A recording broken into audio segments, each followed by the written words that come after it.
Hi, it's Saj here at Jap Performance. As you know, we work on a lot of Subaru engines, and a couple of weeks ago we had a customer come in with an STI version 3 GC8, lovely car, and it got recovered by the AA, and the driver said, looks like it's thrown a rod, there's oil everywhere, which is quite common on these, unfortunately, Subaru engines. I'll show you one example here. So normally when they throw a rod, you have a big hole in the block and there's oil everywhere. But on this engine, we got the car up on the ramp, can't find a hole anywhere. There's no oil in the engine. So what is going on? This is strange. And all we could see was by probably where the rear crank seal is that the oil's come out. We thought that's odd, but maybe that seal's blown out, all the oil's come out. So we're about to take the engine out and there's no coolant in the engine. That's very strange. No oil, no water, engine's all intact. So we got the engine out and tried to figure out what had happened. And the first thing we did when we took the engine out is the back cover on the back of the block has melted. That's with heat.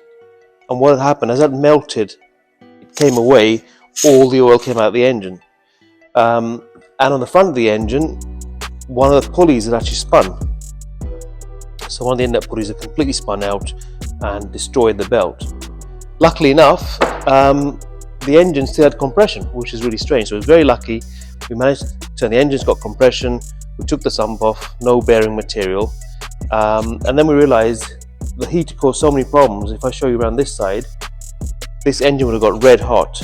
That knock sensor is completely melted away. I've never seen anything get this hot. And to rebuild this, there was no way we were going to use the original block. Even the heads, when we undid the heads, the bolts were loose. So the head actually warped and expanded and contracted. So everything on this was scrap. Now the cause of the problem, thousands of pounds worth of damage, now the car is all working great, was this. That's a coolant line. And this sits on the back of the inlet manifold and runs a coolant line to the throttle body. And what someone had done was to attach this line with a connector and use cable ties. This is exactly what we found. And when the car came in, this had come off. So on the motorway, it lost all its coolant, got red hot, melted everything, lost all its oil and destroyed the engine. So in future, make sure you do a proper job.